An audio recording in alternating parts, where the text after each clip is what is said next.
My name is Sean Ellis, and I love swords. Welcome to the Finding Favorites podcast, where we explore your favorite things without using an algorithm. Here's your host, Leah Jones. Hello, welcome back to Finding Favorites. It is Sunday, November 8th, and we're like 24 hours in, 36 hours in to the U.S. presidential election having been called for Joe Biden, President-elect Joe Biden, and Vice President-elect Kamala Harris. What an amazing weekend it's been. Feeling the joy, the relief that we're able to turn the page on this chapter of the last presidency. I won't say I won't say we can close the book, because we can't. We know that we're still in a country that allowed the 45th president to rise to power. And we know that we have a lot of work to dismantle systemic racism and white supremacy in our country. Hopefully we're going to see a Senate and a House and a judiciary willing to hold people accountable for the laws that have been broken over the last 4 years. There's so much work to come. But for this weekend was about joy and release and relief and looking forward, and a world where maybe a podcast about people's favorite things doesn't feel quite so trite and insignificant. Not that I think this is a significant podcast, but it has sometimes felt like, what was I even doing having a podcast about the things people love? But we have to have a world where we can have these interests and passions and areas and things that bring us joy. So I'm very relieved. I'm very excited. I'm very grateful to leaders in Georgia, women of color, Black women in particular, in Georgia, Wisconsin, Michigan, the work of Indigenous organizers. People put in so many hours on the ground, texting, calling, organizing, building community, and not just over the last few months, but over the last few years. So I'm just really heartened today that maybe we're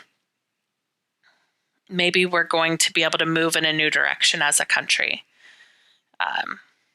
So with that said, this interview is with Sean Ellis. Sean is based in LA. He's the husband of Taya Lux, who I interviewed last week. And we are talking about historical European martial arts, aka sword stuff. It's really fun. We also talk about marching band. We talk about swimming. We're both from Indiana, so a little bit of Hoosier geography. And it's a very long episode because we recorded this on the 5th. And so the election was still undecided. The 45th president had just given a rather unhinged press conference that was pretty dangerous.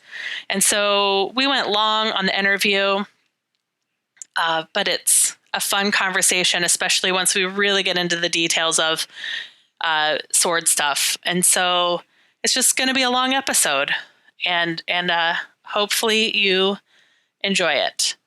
So, on the flip side, COVID numbers are up all across the country. Unfortunately, Illinois was leading in new daily totals, and that is where I'm based. So it's time for us to spend a lot more time at home. And when you go out in the world, wear your mask, wash your hands, and if you can stay home, please stay home and stay safe.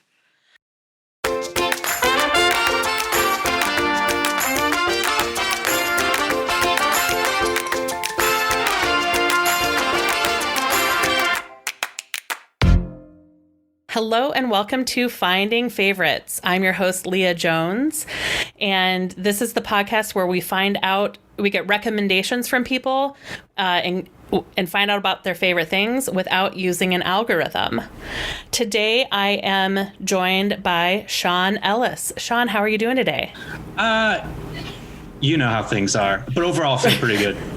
Yeah, I do think it's important sometimes to ground an interview in time and place. Yeah. So it's Thursday? It's Thursday. The president just had a press conference to tell us how crooked the voting is. Yeah. Like moments ago. Yes. Now, are you an older child in the order of things? I am a twin. Okay. So I'm a twin, and my sister and I have a brother who's 6 years older than us. Oh, okay. And then, which I guess is a gap that makes you like only. That's an insane gap, yeah. Only children. And then through the power of 23andMe, we found an older half sister, which has been amazing. She is fucking awesome, and we are so lucky to have found her.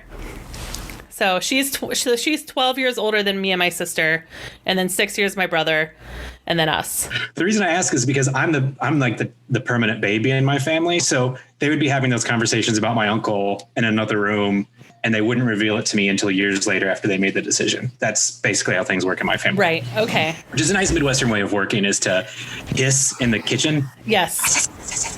Yes. That's how all the decisions get made in my family. Yeah, that's real familiar. That's familiar. You're from Terre Haute. I'm from Terre Haute. Yes. Which has got to kill you. I love the. Isn't there a pronunciation of Terre Haute in the Christmas Story where he says Terre Haute? He's waiting. The line stretched all the way to Terre Haute. Yeah. Did they pronounce it correctly?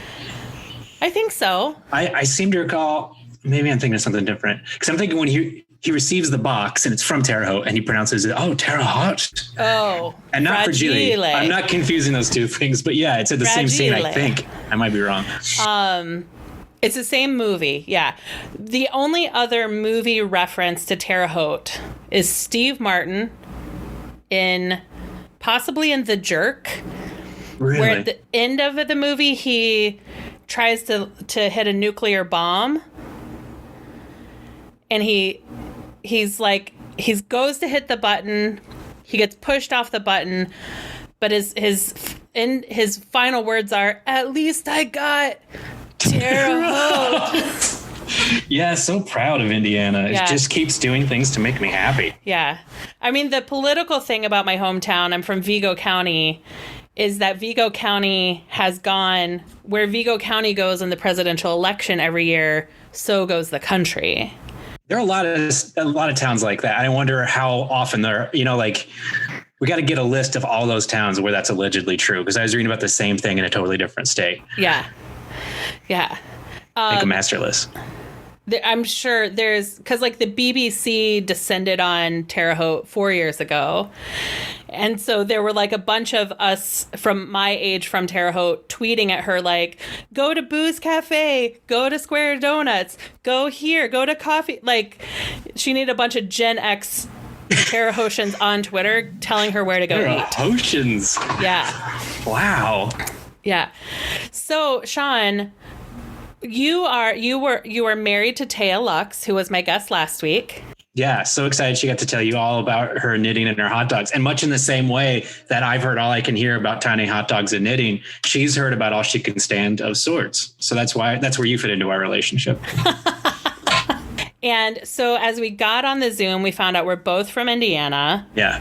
You're from Southern Indiana originally? I was born in Anderson, and then as a kid I grew up in North Vernon, which is in Jennings County. It's like the heel of the boot in the shape of Indiana, so it's like sorghum and cow country. And then when I was seventh grade, we moved up to Noblesville, which is in Hamilton County. It's a fast-growing county, and my dad was the superintendent of schools the entire time I was in school over there. Yeah, well, the whole time I was a kid, he was always the superintendent as long as I was in school. Yeah. Always my superintendent. So you got in no trouble or all the trouble? I got a lot of weird smack talking when I was down south. In Noblesville, people just probably know how to handle that better. But down south, I had my music teacher singled me out after class, and she just said, "I don't care who your dad is," and I didn't even know if I was really badly behaved in music class, to be fair. Because the songs, they were always having to sing dumb folk songs from the 60s. And it made me crazy. But you're about to say something about your mom? Oh, she was also a school teacher in Indiana. My mom's teacher. Yep. Yeah. What school? She was an art teacher at Sarah Scott Middle School. Sarah Scott Middle School. I'm trying to think I can't remember where my mom taught. She couldn't teach in the same district. So she taught somewhere where they had a cool looking Viking as their mascot. That's all I remember. I think it had Fort in the name, which is fun. I'm not gonna pull that out of Noblesville right away. I recognized because of their marching band. Well, yeah, which you have fought before. You fought the marching band. Yeah, with your marching band. What was your mascot? Ooh, it was the Braves. Oh, is that so? You have to say "ooh" before you bring it up. Yeah, I got my letter jacket back from my parents not recently, but it's like in my house, and I wear it occasionally for Halloween, and I lettered at 2 high schools because I transferred after my freshman year. So I lettered in swimming at one high school. Hey, yeah, I was a swimmer too. Nice. How old are you? Did we swim against each other? No. I'm a class of 97. Okay, I was 95. So they might. Yeah, but I swam only my freshman year, and then swimming and marching band were the same season. Oh, you can't do it. So I had to because marching band's like a drug. Yeah. Absolutely. What about it is so compelling? Because we're both swimmers. Like, I swam because my parents told me I had to. Like, I wasn't like fiending to get up at 4 a.m. and jump in cold water. Yeah. My sister and I swam because it was like the sport of smart girls. The smart girls we grew up with were swimmers. That's so true. Yeah. Right? Not for boys, but for girls. Yeah. Yeah. So like all of our friends were swimmers, and we're like, well, we want to hang out with our friends. They swim. So now we're swimmers. But marching band, which is a lot of work out in the heat and blisters and toenails falling off and all that kind of stuff. And yet it's more intrinsically rewarding. Why do you think that is? I think because in swimming, you're always competing against your own clock. It's except if you're on a relay team, swimming is you against your own clock and the other people in the pool, but it's a singular sport.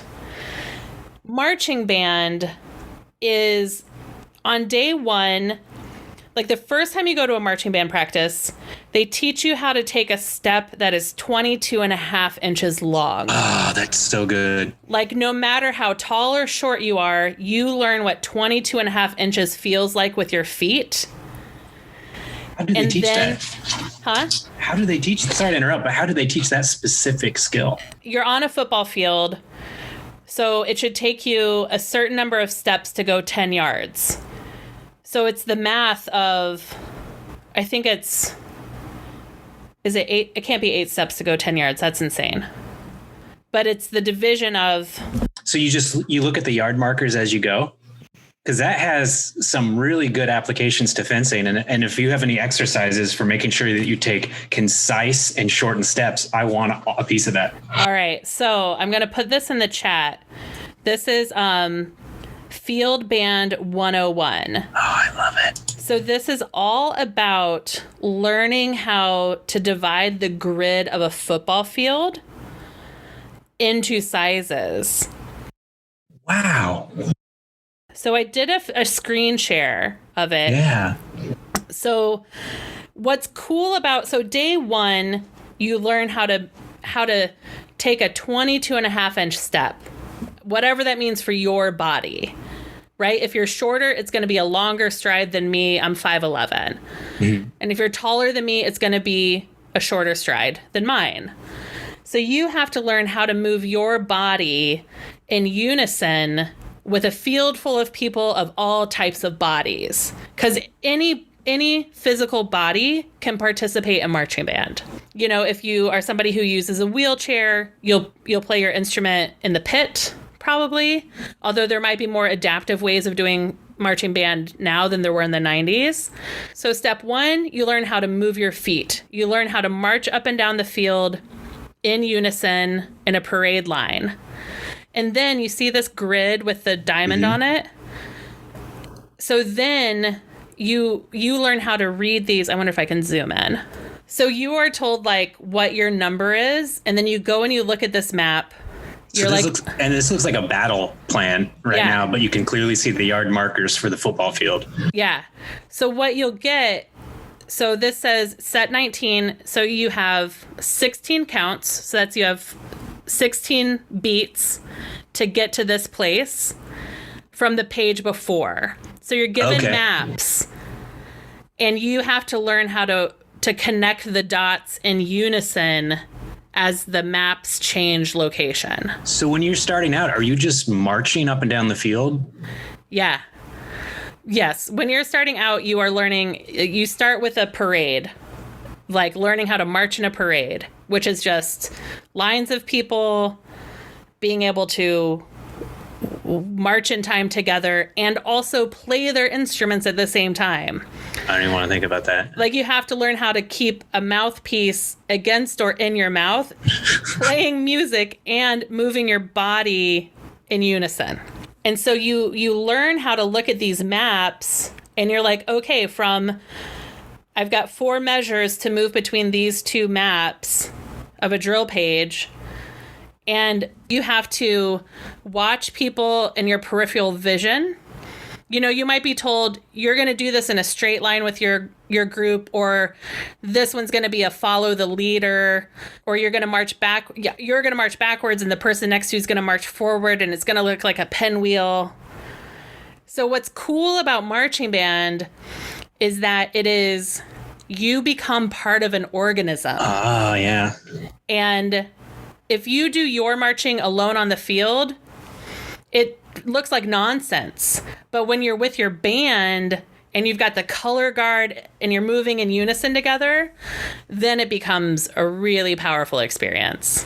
That's beautiful. And to segue into swords, the one thing that highlighted each of those events for you, I think, to me, are what appeal in studying historical martial arts. And one is that I like that feeling of community. And I'm used to small teams where we call each other by our last name. Like, I was swimming in high school, and then I did improv all through college. I'm used to a group of people who, and playing like role-playing games growing up, I'm used to a core group of people who know each other and give each other good-natured grief and then set each other up.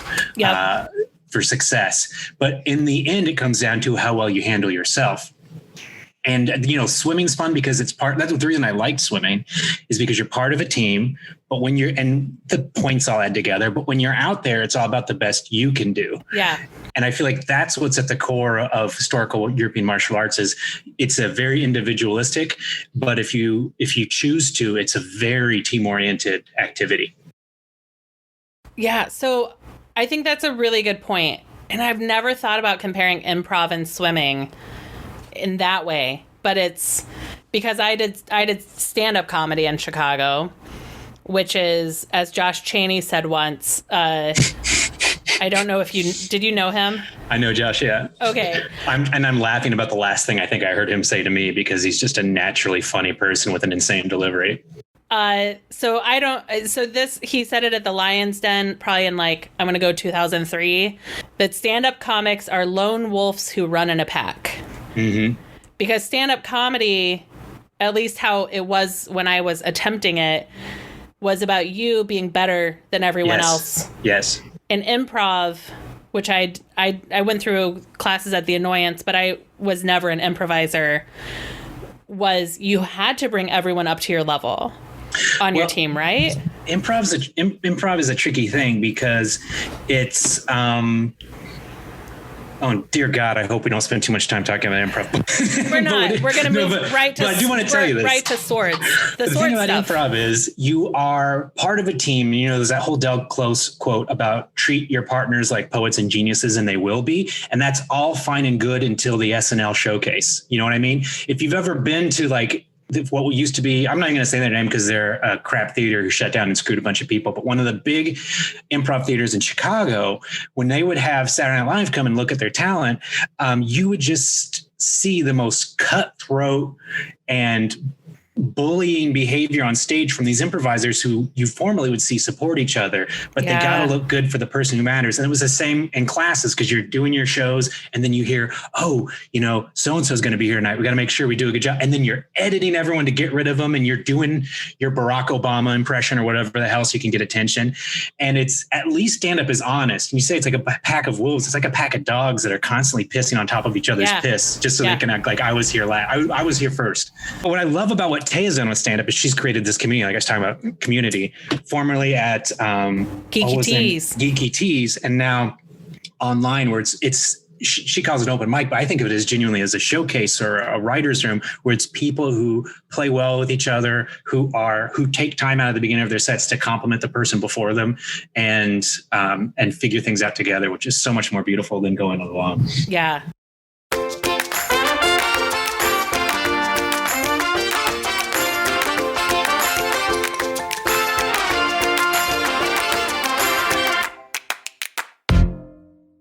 You are here to talk about historical European martial arts. Yeah. Or sword stuff. Sword stuff. Sword stuff's the easiest way to say it, right? Yeah. Until you think too long about how to pronounce that W. Yeah. As a kid, I always felt that was a missed opportunity. That it should have been like sword. Sword. Yeah, sword. Like, I guess it does undercut the severity of the word, but it's sword. It's dashing. It's like Errol Flynn. It's like swoosh, sword. And I guess it comes from like Swedish of svärd, which was the way they said sword. So svärd became sword, because in the Italian tradition, we're talking about a spada, but always an S. Tell me about the first time you picked up a sword. The first time, like, ever I picked up a sword was my family would do annual trips to Disney World, and it's always been a very important place to me. And we would get X number of dollars to pick out a souvenir for ourselves. Okay. And my brother always got the same squeeze flashlight. It's like on a keychain, and you squeeze it and it lights up. It's like a garbage gift. He got it every year because he knew that if he got that, he could also get one other thing, like a little toy or something. So you get that little tiny Donald Duck, and you get like that stupid squeeze flashlight. And I'd always blow it on like a big thing of candy. Well, one year they were selling plastic swords. And I grabbed it right away, and I said to my brother, I said, JT, you got to get one too. And he's like, no, because he had it all planned out. I'm going to get a squeeze flashlight and a big container of candy. And so I, instead of buying candy, bought 2 swords, because I knew if I had one, like, what the hell am I going to do? Just torture your brother. Yeah. So I bought him a sword, and we have pictures we're at I forget the name of it. I'm a bad Disney fan, but the Hawaiian themed hotel that they have there, we're there fighting with swords. And when they took the pictures, I'm making things up and freezing in place. We weren't fighting anymore. And the thing that occurred to me then is the same thing that occurs to me now. You get hit in the hands a lot more than you realize when you're fencing, because our hands were cut up and bloodied with these plastic swords. And that was the first time I ever held a sword-like object. And how long until your parents confiscated the swords? They lived a long life. Really? It eventually broke at the cross, and it wound up, I would pretend it was a shotgun activated ghost gun, because I didn't have any Ghostbuster toys. So I'd run around sliding it in and out of the scabbard because it made a zipping sound. Zip, zip, and then I'd bust a ghost. Nice. So I had that. I don't know, because when you're a kid, like 1 year is equal to like 6, so it might have lasted a week, but I remember it going through like most of my life with that sword. I remember the look of it. I've never, usually you see the same patterns repeated in like kids' toys, especially garbage ones. Yeah. I've never seen this mold used again, and it has to be somewhere, but I've never found this sword again. I went through a phase where I was always buying swords, plastic swords, when I found them at theme parks and at like Renaissance fairs, and I never had one that held up quite as well. Was that phase then? So like, how old were you when you picked up your first metal sword in a educational environment? Like, I don't know. Like, at what point does I got a sword at Disney World become a true interest in? Yeah. And not, you have not said fencing, which I understand as a sport.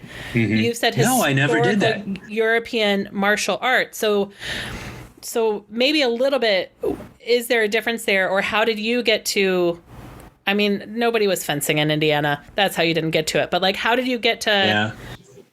Well, how did I find this niche hobby? Well, so they're in Chicago on Ravenswood in like, there's a really very good sword school there, and they teach, I think, longsword, rapier, and they do Victorian boxing and cane fighting is what I recall. And this might be incorrect. Now, my good friend Raker went to that school for a while, and he tells me that what it is it's this store. Oh, and I think they had old timey exercise equipment too, like barbells and what am I saying? You know, those they look like handbags, the weights with I can't think of what they're called. They got the handle on it. Like a kettlebell, but out of sand? Yeah. No, a kettlebell is exactly what it is. And they just had like the pictures. It's beautiful because it looks like all those exposed beam wood floor, like paper factories in Chicago. Right. And it's like on the strip of old factories. And I looked at the pictures when I was at work and I would just salivate, but I was never a physically active person. So it really intimidated me. And I didn't know what the background was. Like I say, my friend Raker tells me, it turns out it's an unbelievable school, very well respected. And basically it's kind of like you take classes there and then you kind of get an invite to the inner circle and then you just start fencing. And they have this like little character sheet where you kind of level yourself up and you make progress that you can chart on the graph. And it just sounds like this amazing thing that I just totally missed out on. So I thought about it then. We moved to Los Angeles about 5 years ago. So you never took a class there? I never did. I was too chicken. Oh. I was too chicken. And my friend Matt at the time said, you need to trick yourself into exercising, because he was really into tennis. Yeah. And I was like, I don't like anything, because I really don't like anything. I'm a very, very cynical, negative, bitter person, which is why I should be doing stand-up, but I'm not. But so when I moved to Los Angeles, when we first got here, we were going to shows all the time, constantly shows. We're catching up with old Chicago people and we're going all over the place. And after 6 months, we were doing nothing, just working home. And I thought, the thing I regret is not following up on that sword school in Chicago. But if it exists in Chicago, it's got to be in LA. Absolutely. So I did a Google search and I started at 2 different schools. One of them is a school of Olympic fencing, which is what everyone's familiar with, foil, epee, and saber. And you get to wear the cool white shirt and tights and the fencing mask and do touches. And then the other thing was a place called Academy of Arms, which is in Burbank, which is an introduction to longsword. And what I really enjoyed was fencing is kind of geared to be, when I talk about Olympic fencing, it's kind of geared to be something you start as a kid, you become incredibly good at, and you either go to the Olympics or keep it as a hobby.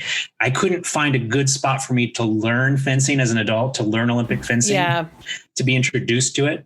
And what I found was, since longsword has been sort of not useful for more than 500, 600 years, that it's very beginner friendly. So I got to start at a very, very basic level and build up my strength and my knowledge base at Academy of Arms to the point that I could then choose how to engage with a hobby and do so with more dedication mentally and physically.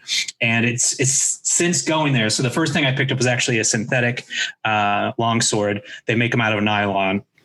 And that was the first sword that I worked with for a long time. So what is a synthetic sword? So, okay, how long is a long sword? So these kind of questions can really fire up the nerd minds of the HEMA community. So I'll just say that right off the bat. What is historical European martial arts? Yeah. So what I'll say is, I'm not an expert in any of this stuff we're about to talk about. It's just something I do. And what I can tell you is, like, historically, there's not a consensus on what we would call a longsword. The Oakeshott typography, which classified swords, basically looked at ornamentation instead of practical things like blade length and blade composition and design. But when we talk about a longsword, what we're basically talking about is a weapon that can be wielded primarily in 2 hands, but there are actions you can execute with one. It's got a grip that's going to comfortably fit those 2 hands, and then a pommel underneath it. We're talking about a cross that's about a span. And then the blade of the entire unit varies. One master gives it to be so that the pommel goes right under your armpit. Okay. In later period, in like the Bolognese tradition, you'll see swords that go to the top of these dudes' heads. So like 5-6 foot long swords. But the ones that I'm working with are really, they're not even to my armpits. So I can't think offhand, but it's going to be longer than a 40-inch blade. but there's a large variance, and what's frustrating is there's a different sword for every surviving document and style. And so even when things are very similar, you'll always want another sword because you want to do that specific sword thing. Okay. And you don't have the right one. So I'm just pulling up a random longsword fetter from woodenswords.com, which is a great website. And their sword is overall length 47 inches. So talking roughly 47 inches. All right. So just short of 4 foot long from pommel to point. Yeah. And we're talking about good use of terminology. Yeah. Thank you. And I just came up with point on my own. And it's also, we're talking about like 3.5 pounds or so. Okay. So less than a bag of flour. Oh, that's helpful. Yeah. I was thinking it's just less than this dog, which I can also pick up. I pinched your armpit. Sorry, baby. I didn't mean to pinch you. Yeah, because I guess if it gets longer and heavier, it becomes a joust. And then you have to get a horse. Yeah, it's a whole thing. And it's a totally different thing. Well, there is a style of larger two-handed sword, a great sword or a doppelhander, a Zweihander or Montante. And those are the only documents about those swords that we find that say you must be strong to use this weapon, because those things are heavy and unwieldy and incredible. Right. And it's a totally different style of fighting for those, because they are the weapon of the bodyguard of the time. And what you do is, if you needed to get someone from point A to point B, you'd start swinging your sword and people would get out of the freaking way. And that's what you would do. You wouldn't attack. You'd start swinging and try to time your swings with your opponent's motions. Wow. So it's like becoming a human windmill to like get through a crowd. And this is when we're talking about there are smarter battlefield options. There's guns, there's the age of the thin bladed rapier, and some dudes just went the other way. And these guys got twice the pay on the battlefield because they would just slowly walk forward, swinging their swords, and they would chop up pike formations. Chop up pike formations is not a sentence I understand. Oh, well, so one of the big successes on the battlefield that occurred were the Swiss pikemen. And basically it just means they had very, very long spears, and they would stand there and you couldn't go there because they would stab you with the spear before you got close. Okay. And they would do it in lines that were overlapping so that if I missed, I could recover while the guy behind me is also stabbing forward. And so they ran roughshod over everybody for a long time. And one of the strategies was to get these strong Germans to just chop their spears to pieces. Oh, wow. Because they would literally stand in a square and then just move around the battlefield. I imagine much like marching band. Yeah. So that's what you would have been doing back in those days. Absolutely, yes. In a pike formation. Yeah. And I would have been like, I'm kind of weak, but I have this pike. We could put you in the third row. Yeah. And the pike is their weapon, not the formation they're standing in. Yeah. Okay. Yeah, just basically talking like a long spear. Okay. Oh yeah, I could see if that's working for you for like 100 years, and then all of a sudden a dude just shows up and he's like, "No, I got a big sword." Isn't that great? Yeah. And I'm grossly simplifying it. So many history nerds are going to be PO'd at this conversation. So far, the history nerds, other than my sister listens, and my nephew. She can correct me. Yes. Yes. She's like a modern history person, so you're safe. Oh, we're safe. You're safe. I'll just snake oil this one. She'll never know. Yeah. It is interesting because in marching band, the color guard have flags. And so one of the things I did when I was drum major was like I wanted to learn how the color guard did their basic maneuvers. And so they have, like a 5-foot pole with a flag on it, and you learn what are the hand motions to go up and down and get it spinning, and then to spin it really fast around your whole body and keep it weighted and moving in like these like choreographed dances. Yeah, and these greatsword guys, the other job they had was to protect the standard. So they would be surrounding the flag guy and might even be the flag guy. And we're talking about the same spinning and momentum that they would use in fighting. That is so cool. And I wonder how, I haven't thought about it, but I wonder how interrelated those two skills are. It all came from somewhere. Yeah. Isn't that funny? Yeah. Yeah, I was watching something on like the Scottish Highland Games the other day, and they're throwing heavy rocks and they're tossing these long sticks, and it's like this weird, it's not weird. I'm not trying to put a judgment on it. It's obviously very interesting, and it's descended from something militaristic, but it's become doing this like very physically, it looks impossible thing. They call it a hammer, but it's a rock with a loop in it.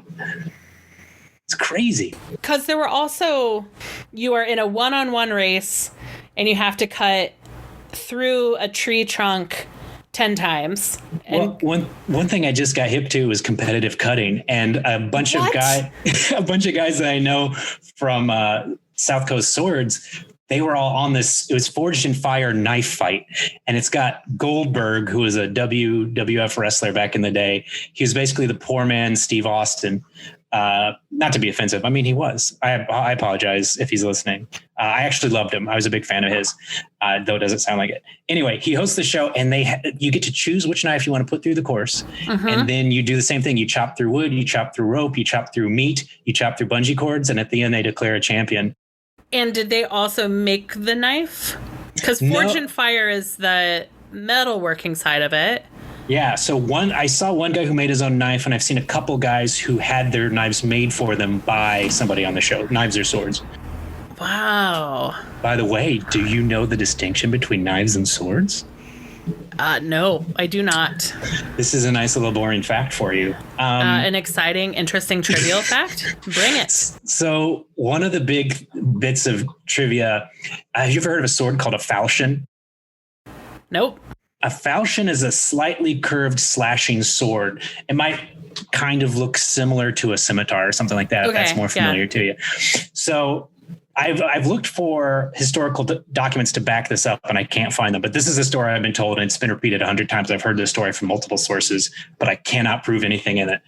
But what I can tell you is the difference between how a sword made and a knife is made is like this. There's a knife called the messer, and there's a sword called the falchion, and they're more or less the exact same thing, with the exception that the sword, the falchion, has what's called a tang. So you've got the blade that's in, your normal blade shape, and then it drops down to a very thin length of metal that goes through the wooden grip, and then you hot peen on the pommel at the end. They talk about the tang all the time in Forged in Fire. Yeah, because in the early days of buying swords, you would get like some cheap hanger or like a wall hanger sword, and they would do what are called welded or rat tail tangs. And those would be very thin, drawn out pieces of metal that connect the sword to the pommel, but aren't sturdy enough upon impact. Okay. So it's basically, I think, a cost-saving measure, and it also affects the weight, which is why the pommel's usually, I think, bronze, so you can add some weight into the hand.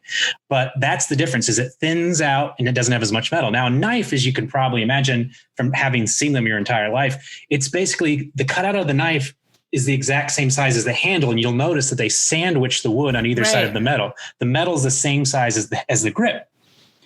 And so when you do that, it's a knife. So back in the day, there were like sumptuary laws about who could carry a sword and who couldn't. And one of the ways around it, the story goes that I can't back up, is they made gigantic knives. And when they would write you up a ticket or whatever, you'd say, no, it's a knife. Look at it.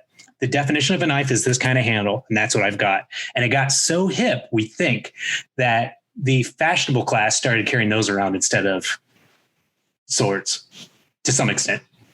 And I cannot back that up, but that's the story I've been told by a bunch of people. Wow. And I love how we talk about. Go ahead, sorry. That you got through that whole story without saying that's not a knife, this is a knife, is impressive. I take this stuff very seriously.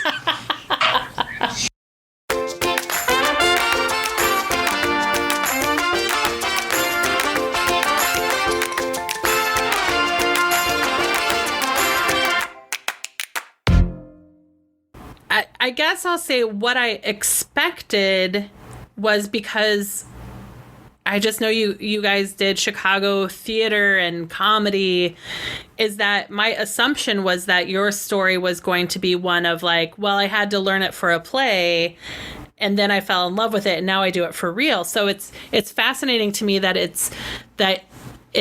you found out about it in a way that wasn't, I feel like the more Chicago way would be that you did it in a play first, and then it became a hobby. Well, I did Shakespeare in the Park in Noblesville. We're talking about being from Indiana. And we had I did a choreographed fight scene with these big pieces of sheet metal that they just cut down, and they were heavy as hell. They're very, very dangerous. But that wasn't really of interest to me, even though there's a great school out here for learning fight choreography. But it's just a fascination with the sword in general. Like when I have people ask me like, why am I interested in this? I have a genuinely hard time answering, because it's just like, if you don't identify like how cool it is to have a sword or to be a knight, if you don't think like Robin Hood or King Arthur or He-Man, or if none of that strikes your fancy, then it's just not your thing. Right. But for me as a kid, it's always been an obsession. Swords and armor, that's always been a thing for me. Yeah.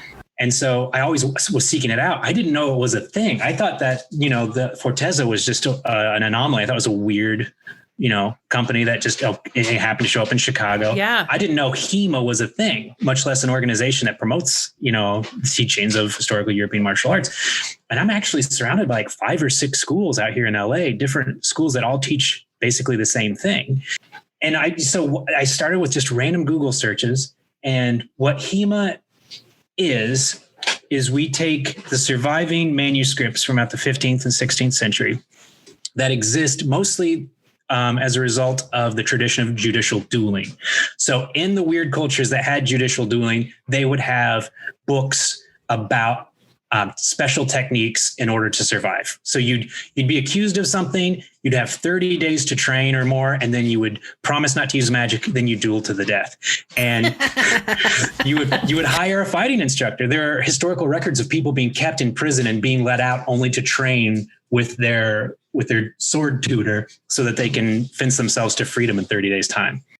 I didn't know there was dueling before guns. And I didn't know that there were books. There were medieval books. The oldest existing Western martial art book we have is I-33, or the Tower manuscript, or it's also known as the Walpurgis manuscript, because it features a woman named Walpurgis at the end of the book fighting in a unique guard that isn't discussed at any other point in the book. So it's fun that we have this real, and over the centuries, kids have drawn mustaches on some of the guys in the book, and like pages are missing and some are burnt and stuff. And it's so fun to see this document where you've got priests fighting with swords, you've got kids having graffitied all over the thing, and you've got like a strong female role model all in this book from like the 1st century. So we're... Not the 1st century. I'm sorry, that's not correct. Yeah, the 1st century. Yeah, we'll go with that. Okay. Right. So they're like illuminated manuscripts. Yeah, and to varying levels of quality. Yeah. And then are they... So this is just because I just binged the Queen's Gambit. Oh, so isn't it so good? It's so good. I was thinking if I could get started, I could really get obsessed with chess, because I see a lot of crossover with this style of thinking, the strategic thinking. Absolutely. In that, there's a lot of her reading books where they go through the moves of famous chess games and studying that. So my question for you is, are these manuscripts the plan for a fight, or are they the recording of a fight that happened? No, the funny thing about longsword especially is we're studying documents that are about we call Bloschfechten, or open fighting, unarmored fighting in the lists with a longsword. And we have pictures, we have books, but we have zero historical evidence that it ever happened. We don't have any records of an unarmored longsword duel occurring anytime, anywhere. Now, the reason for that may be because those were poor people and you didn't record that stuff because you don't care. Because we have tons of records of people in armor fighting with longsword, spears, and daggers. Okay. Well, and then if there's Talhofer has a lot of books, and he's from this early period that I studied, the sort of the Lichtenhauer longsword period. And he has some very fantastic weapons. He has peasants fighting with these shields with hooks and spikes all over them, and they're tripping each other with the spikes, and then they're bashing each other's faces in, and then fighting with these clubs. And there's even a drawing of a duel between a man and a woman. And how it works is they bury the man up to his waist in a hole that he can move around the hole, and he gets a cudgel. The woman takes a bonnet and puts a sizable movable stone in the bonnet. Then they are both sewn into these clothes so they can't hide anything. They don't have any weapons or anything, and they're fighting barefoot. And they are inspected for magical charms. And then she tries to brain him with the rock inside of her bonnet, and he tries to club her with the club. And she can dart in and out because she's not buried in the ground. Yeah, and if she pulls him out, she wins. And if he pulls her in the hole, he wins. So they don't even have to kill each other. Oh, so he's not like... So there's room in his hole for her. There's room for her in the hole.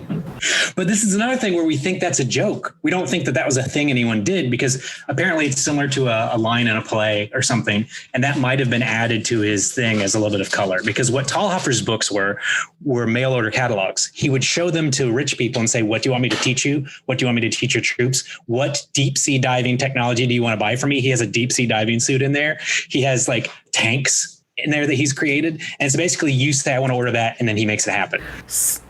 So Thalhofer is not our contemporary.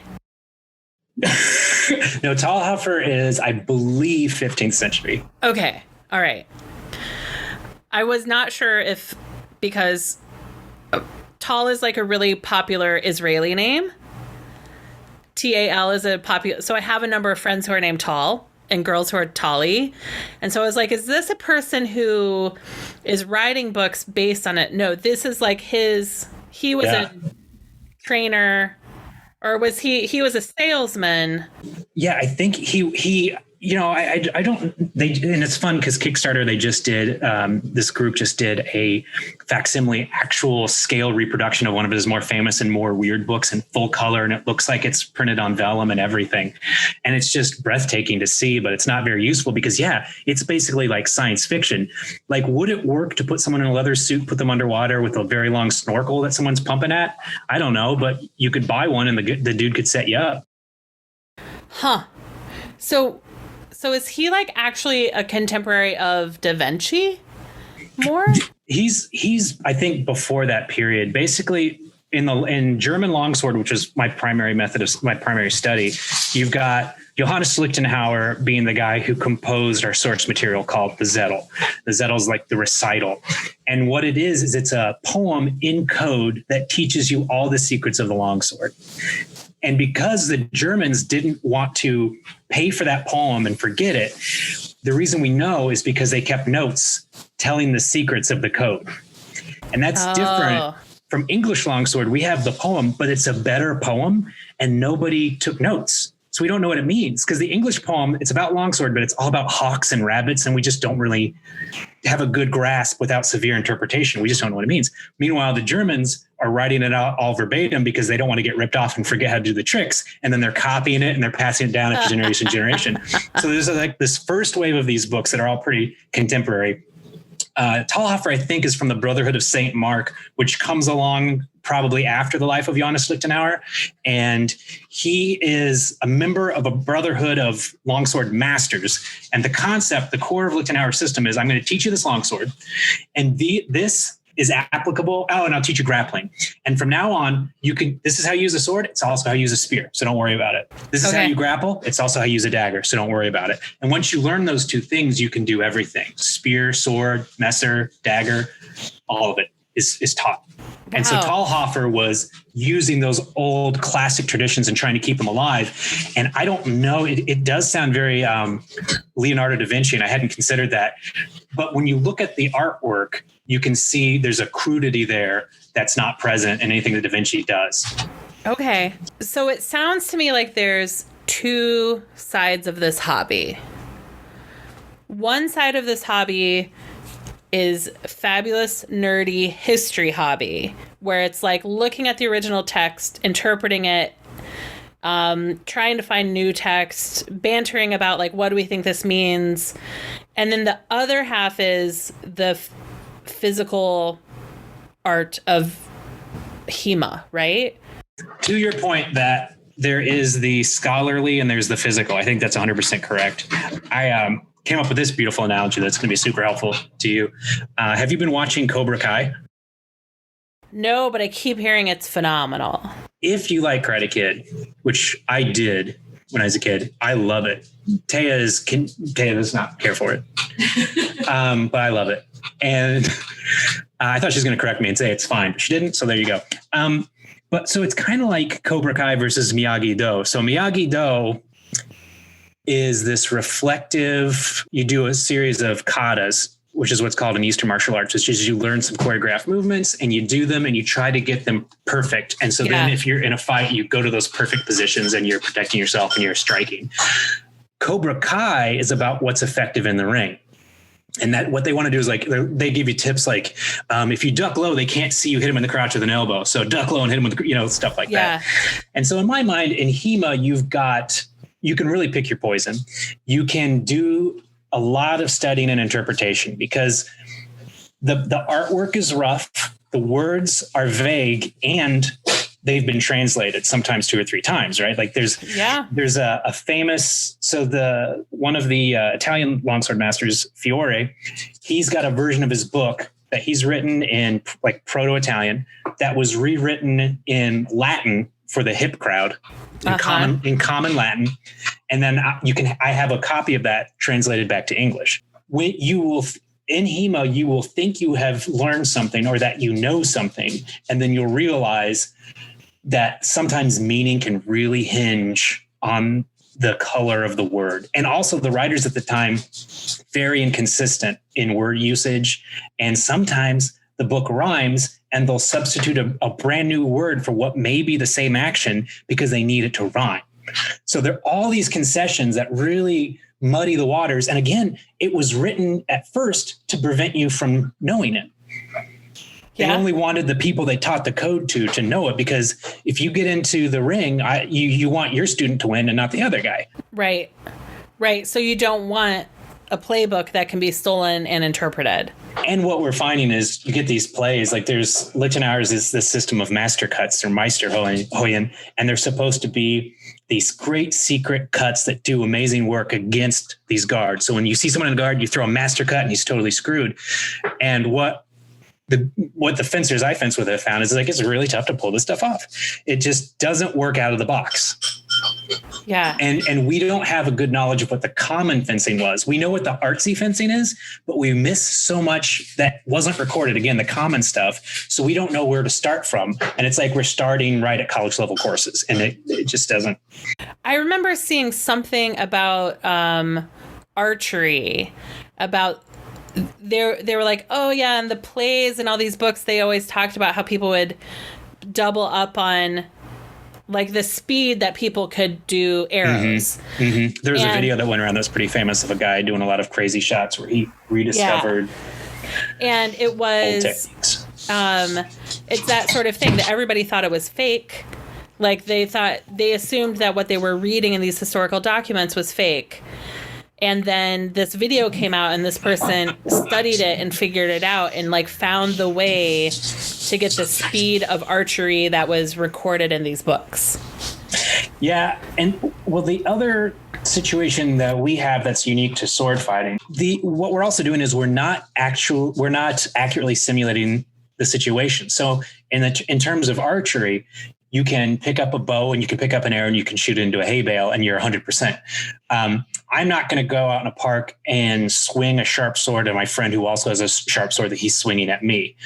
There are groups that do work with sharp swords, usually in a more cooperative context. There's a group of people, I think it's in Poland. They have a bunch of YouTube videos of them cutting each other, like they fight with sharp swords. No, thank you. They've had a member die.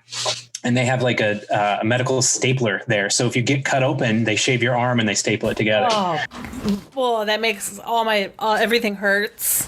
But the reason that's actually important is because when I have a blunt sword and I swing it at a blunt sword, they can bounce, they can slide, they do whatever they do. Like I started with synthetic swords, and those are like smacking with a spatula. Yeah. And an important part of fencing, especially in the German tradition, is what they call winden or winding. And it's our swords connect. And instead of me coming off and slashing again, I feel your pressure and I decide whether to give to your pressure or pressure you because you're weak and then drive the point forward. So the idea is that I'm moving my sword around and reacting to your strength and trying to push the point. And when you do that with metal, it's like an antenna. Every scrape of that sword, you feel your opponent's intentions. Right. But if these were sharp swords, there's sometimes the reason you're winding may be that when those two edges hit, they bite. And you do the winding in order to break the lock and slide up down the sword and get the guy. But we're not getting the same feel. So when we do controlled sparring or competitions, it's two guys, especially synthetic, it's two guys hacking at each other, and they don't bind, they don't work in the same way, and the consequences aren't the same. Interesting. So you're not going sometimes for martially valid technique, you're going for a hit. Yeah. And when you look at Olympic fencing, that's an extreme example of it. There's nothing in Olympic fencing that's martially valid. It takes a lot of athletic prowess to do. There's no doubt about that. But you're essentially playing tag with a wire. Mm-hmm. And if you give someone a historically weighted sword, they will not only not be able to move at those speeds, but they will not be able to have those techniques pay off. And there's also in Olympic fencing the technique of the concept of right away, which is if you start first, I have to hit you before I can hit you. And in martial fencing, they would always, when in a judicial duel, they'd bring two coffins because the odds are very good. I hit you in the head, you run me through the guts, and we both die. Oof. So martial fencing is all about killing the guy and staying alive. Okay. Some would say staying alive and then killing the guy, but you know.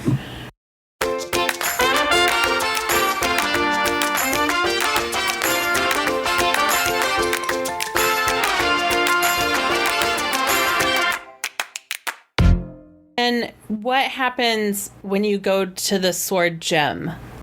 I have dreams of a sword gym. There's some people, there's a group of armored combat fighters that I follow on Instagram. It's a group of women fighters. I can't think of the name, but they have a gym set up with the list indoors. They have these wooden beams indoors, and they fight inside the wooden beams. And they've got these stacks of tires. They just go out and beat the tires with swords for as fast and as hard as they can and all that stuff. And they got a little workout space. It's like, if I could just go to a sword themed gym and go crazy. There should be like next door to an American Ninja gym. There should be a sword gym. There's a place here called Hero's Journey that has like sort of a fantasy and nerd element to working out. I haven't been there, but a sword gym would be amazing where everything you're doing has to do with swords or making yourself stronger for that sword process. But what I meant to say before I just distracted myself is like, yeah, you can study things. You can do the drilling by yourself. You can do drilling with a partner, and then you can do sparring. And what I'm doing right now is I have a group of people I meet and I spar with. And so basically that, you know, we have these long extended conversations and arguments about whatever. And we're trying to make techniques work under pressure from another person. And one of the artifacts of that is that you might wind up changing your behavior or doing something that's not martially smart because it works here, right? Like rushing in and leaving your head open because you want to tag somebody in the leg and you hit him in the leg. Congratulations. You left your head wide open and that would have been very bad. Yeah. Yeah. But the thing about that is it's very fun to go out and fight. And I was not doing it for a long time because of Corona. And Taya noticed that I'm in much better mood when I do. Yeah. And part of the reason for that is like when you fence someone, you'll probably do like 10 turns at each other, something like that. You know, you fight, you break, you fight, you break. And it's like every interaction is like a conversation because you're trying to do something and you have a thought, you have a guess, and then you throw it at the board and see what sticks. And then there's a response. And then you have to react to that response. And if you're very good, you act, respond, act. And in that third action, you should have killed that person. And afterwards you think, what did I do wrong? Or what could I have done better? Or what would have saved me? Or how cool is it that I just popped that guy right in the head? Yeah. You know, that's the thought you have. But the problem with that is you often wind up being good at fighting with all this protective equipment on with these fake swords, and you're not really learning historical stuff. Yeah. The other thing I'm doing is on weekdays, meeting with my friend Raker, I mentioned earlier, who's a Chicago guy who went to Forteza. He and I are going through a Bolognese manual on longsword, and it's completely different than anything we've done.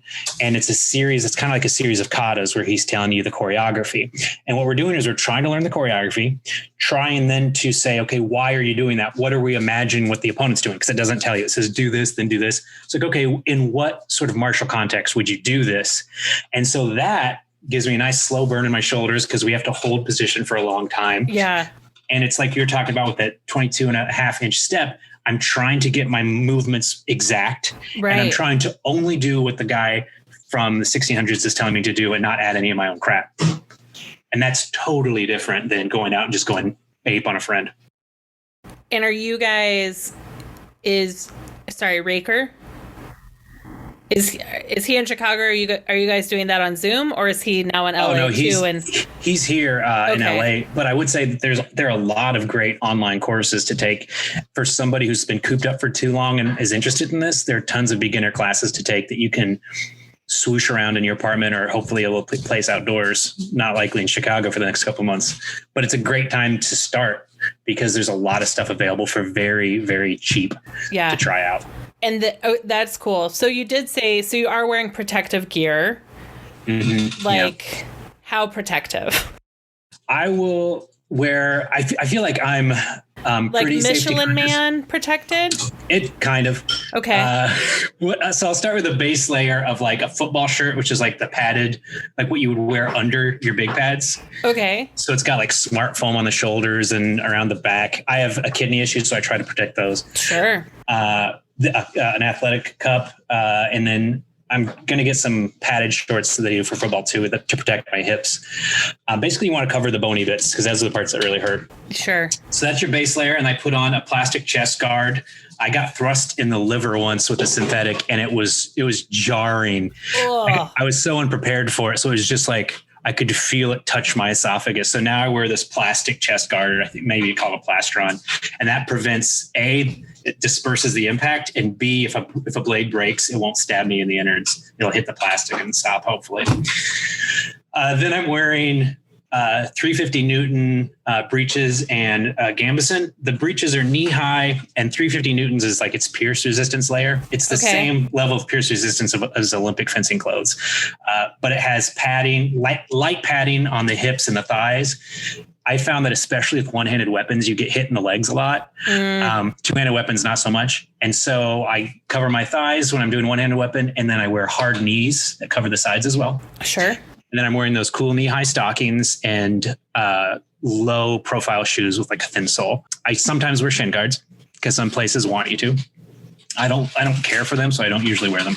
Yeah. And the gambeson is this big, heavy, padded armor jacket that has a blade catcher in the throat so that if anything slides up, it'll hit there and stop. And then underneath that, I'm wearing a gorget or gorget, and that's a hard protector. So when I get punched in the throat, because if I had been doing the stuff I've been doing without protection, I would have definitely died several times. So that throat protection is very important, that you have that hard protection that also catches the blade. So it doesn't slide up into your face. Why are you getting punched? In the throat? Yeah.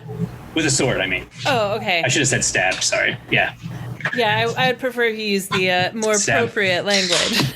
Yeah, I've been stabbed in the throat. And stabbing someone in the throat is one of the most rewarding experiences you can have. Especially if you do what's called a controlled point thrust, which is you engage their blade and you've locked it out so that's useless to them. Okay. And then you stab them in the throat. It's one of the finest things on Earth. Wow. So I'm wearing that gorget. I'm wearing the padded jacket, hard elbows, and then very good hard gloves. And underneath that soft gloves just to protect from abrasion. So a bunch of different companies make gloves. The ones that keep your fingers together are the most protective, but there are ones that articulate the fingers, and those you can get around. I just broke a friend's pinky who was wearing the new hot, cool articulated gloves. So those aren't quite as safe. So that friend's going to go back to the mittens. Nope, he's fine with it. He knew the risks. I'm jealous of this. I want those gloves. They're very good gloves. I mean, it didn't pay off in that instance, but they're very good gloves in general. Throat protection I told you about. I wear something to keep my hair out of my eyes, and then I wear my mask. And then you're wearing a normal fencing mask, and then there's you put a little thing over it, or you somehow finagle something to protect the back of your head. So I wear like a leather cap with padded sides and a hard shell padded back. So one of the popular strikes was called the Sverkow, which is basically kind of helicopter out. So it's not like a strike that you're used to seeing on TV, but it's like a horizontal strike. And those easily wrap around the back of your head. I was at an event a couple years ago where I saw two guys get concussed from that exact strike. And one of the dudes is a complete badass. He took a knee, took a breath, got up, and then disassembled the guy who hit him in the back of the head. It was So this guy had cranked someone in the back of the head and he got a warning. He should have gotten an official warning, but he got a verbal warning. And the guy had to drop out because he was bleeding. He goes up against this other guy who's, I think, a SWAT officer in Phoenix. He gets smacked in the back of the head real hard, and it looks gnarly. And they tell him one more, and you're out, right? Which he should have been out then. So the cop takes a knee, and then he stands up and he says, "I'm good." And this is the most. I was judging. This is the most amazing thing I ever saw. He comes out because they're fighting in a circle. You've got 4 judges all watching them.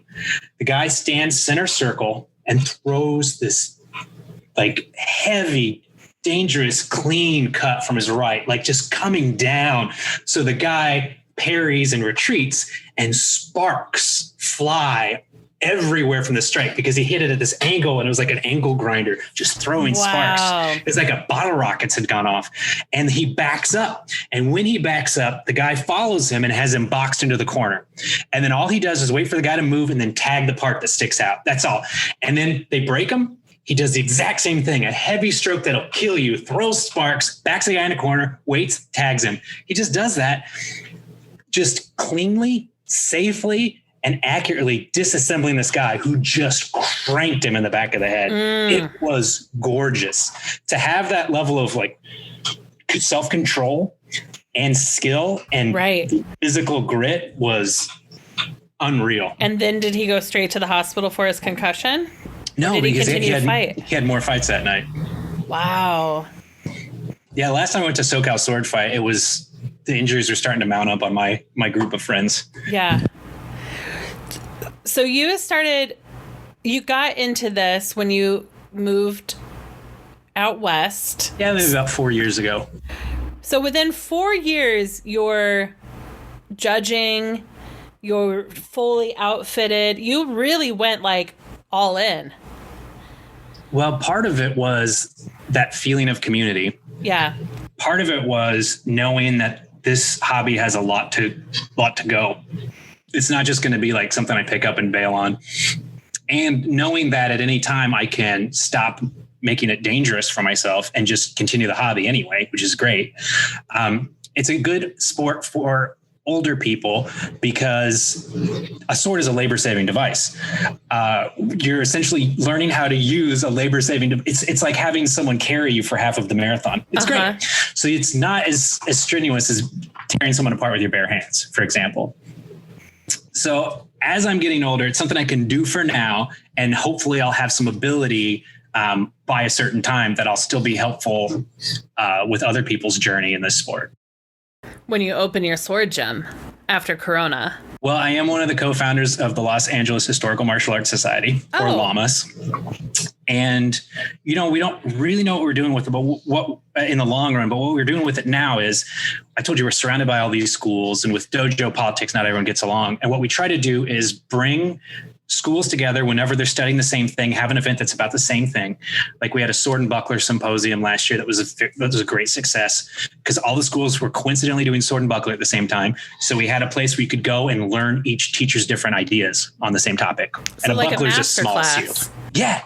And at the end of that, we had open sparring, and you were rewarded not by winning the fights, but by using the material correctly. So people were slowing down and getting fancy. And like some people didn't have full protective gear and they were safe because their eyes and their hands are protected. And then you just don't hit them in the body, don't hit them real hard. It was super fun. We had several rapier events where people from Tattersall, which is a great rapier school down in Long Beach, drive all the way up and teach us on 2 different days about rapier and dagger. And so what we really want to do is create a sense of community outside of any other way you describe yourself. And the other thing we want to do is make it accessible to everyone. Yeah. There is a sort of a battle going on in the HEMA world between, well, frankly, I study German longsword, and another big area of growth is like Viking sword and shield and stuff. And the Holy Roman Empire and Germany and like this sort of Viking mythology all have appeal to white supremacists, neo-nationalists, and assholes, right? Right. So one of our founding principles, and this is something that guides the HEMA Alliance as well, which is how we get our insurances under the HEMA Alliance.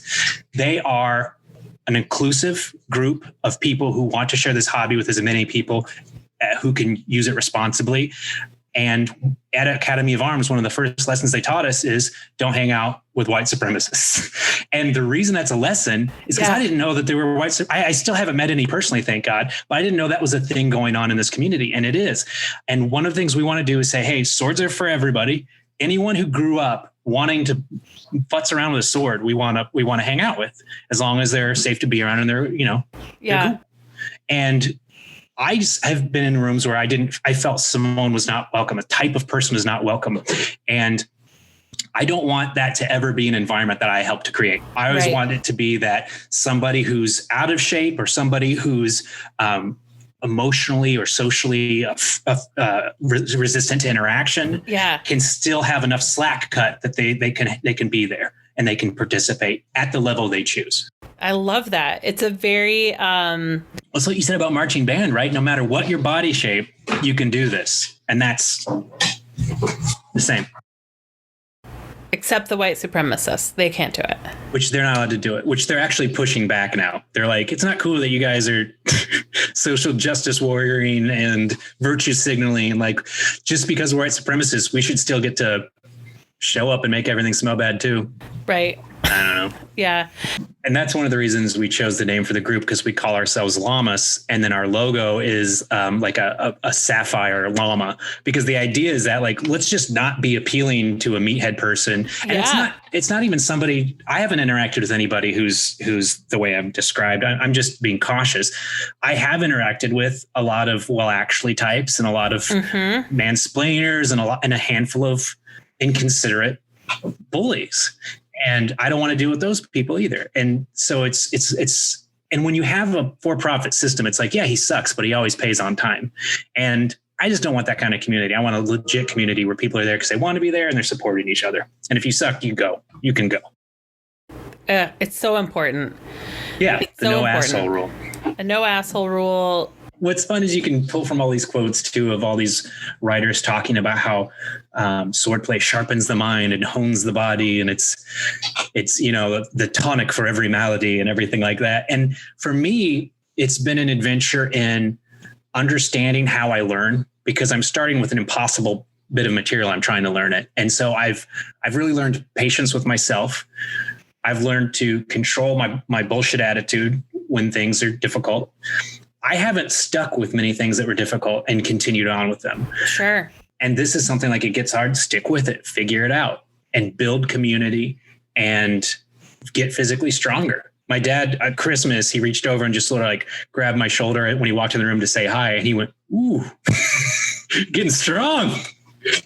And it's just these muscles you use for archery and for swords are muscles we don't use. They're, first of all, gross motor movements instead of fine motor movements. Right. But it's also a lot of shoulder and back. And you wouldn't think that. And we don't use those things ever. I mean, I use my shoulder to get to my mouse. How many swords do you have? I don't have enough. I did a count in my head, and like there are 7 swords I want to get. How many do you currently have? It's so disappointing. It's not going to be a fun number. So I have 2 steel longswords, a Siggy, which is my new purchase, and it's great, and an SGT, which is clunky but a survivor, and it's a great sword also. And they're called Federschwerts, or feather swords. Then I've got a Bolognese arming sword from Darkwood Armory. Yeah, I've got a rapier in the German Pappenheimer hilt style from Darkwood Armory. Yeah, I don't know how I feel about the Pappenheimer hilt. Man, it'd be a funnier joke if I could actually say the words. You can do a retake on that if you like. That's all right. And I have a Messer, and that was a gift. I don't remember where it's from. And then I have a synthetic arming sword and a synthetic longsword. So I have 7 swords, 5 of them steel. I think that's all. And then a dagger, steel dagger. And then you've got 7 more that you would like to add. Yeah, I'd like to get a legit arming sword. I'd like to get a better Messer. I'd like to get a fancier arming sword, or a side sword. What else? What are my other dreams? Oh, I want to get a late period Italian longsword, a Spada due mani. That'd be great. But and I want to get an English style bastard sword. I think that'd be super fun. What does that mean?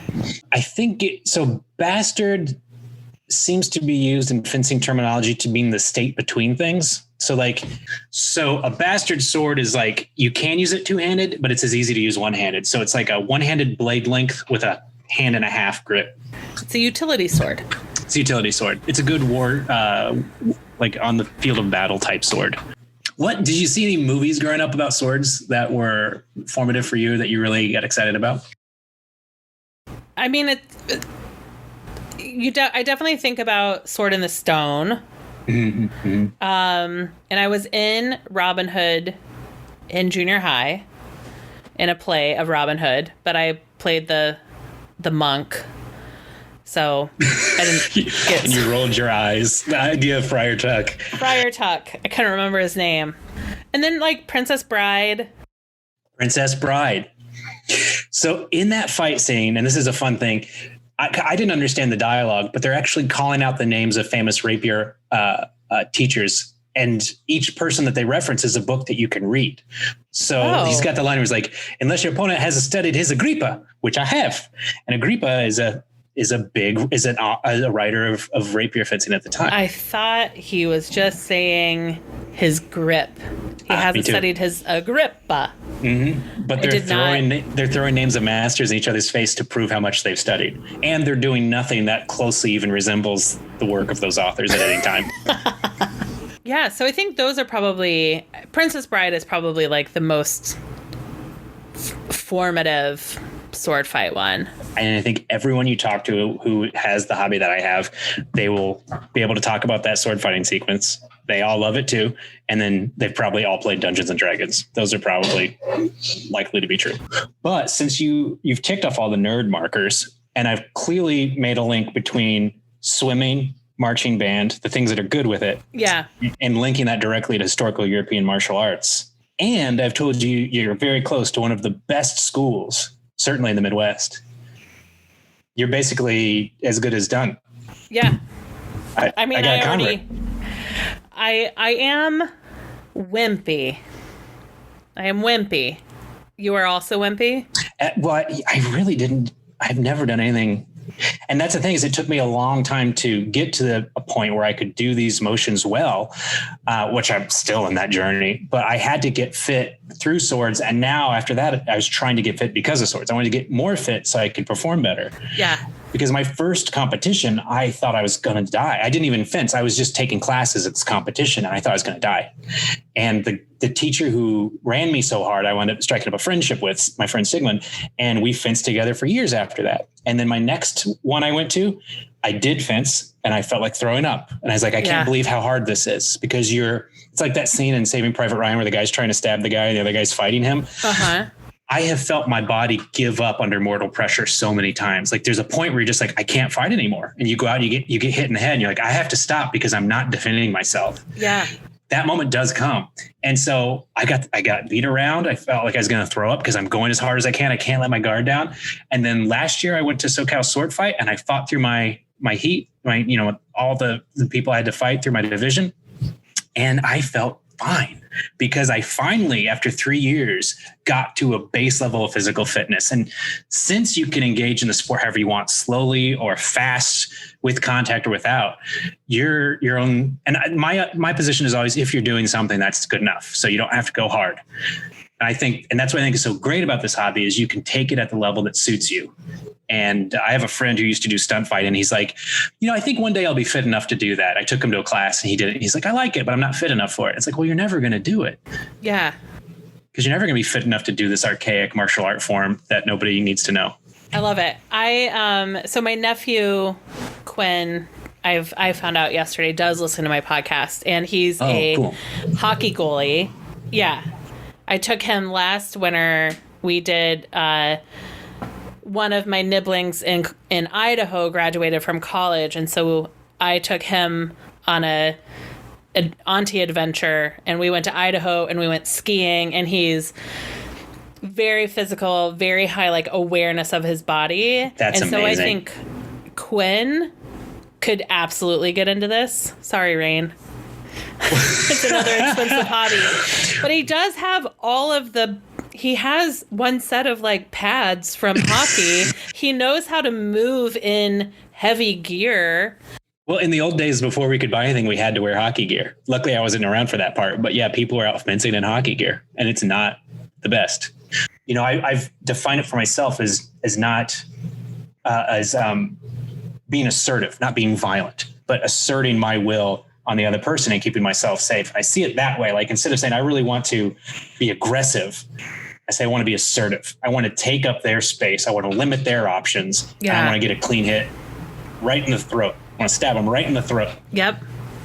And it took me a long time to get there. I can imagine. And the thing that they said to me was like, well, they're dressed in all that stuff. They want you to hit them. It's an insult if you don't. I was like, that's a good point. That is really lame of me to not hit them. Like, they're totally ready. You're right. Like, they know. You know, and I know. I'll just go hit them. Yeah. They did come here for a reason. But then after you make up your mind to hit someone, it's still very hard to hit them because they don't want you. They don't want you to do it. Right. They wanna have the fight, but they still. I mean, nobody wants to be hit. All right, there's a natural progression of this conversation. It's clearly winding down. We've been talking for like an hour and a half. God damn. Isn't that great? I love podcasts. Oh, it's so much fun. You should listen to my episode about Hapkido. Oh, yeah. Very similar in theory. Yeah, and it's a friend who started in his mid-40s. That he took his son started martial arts, and so he was like, well, I'll go along too, just to like help the teachers with him. And then he fell in love with it, and now he's got a black belt and he's an instructor, and it's like the same timeline. It's 4 years. Yeah. And then if I had more days where I could just do what I want, I would definitely want to do that. The Hapkido thing is very similar. Like, I have my friend Jeff, who teaches at Tattershall, has a class he takes on the road called All Fighting is the Same, but the details matter. Because when you get into fight theory, it's all the same thing, because the human body is the same. And if we're talking about the choreography of the human body, there are only so many possible positions and outcomes. Right. And so you can distill it. Right. So then it becomes like, what are you holding? How are you moving it? Like, what are you doing with your center of gravity?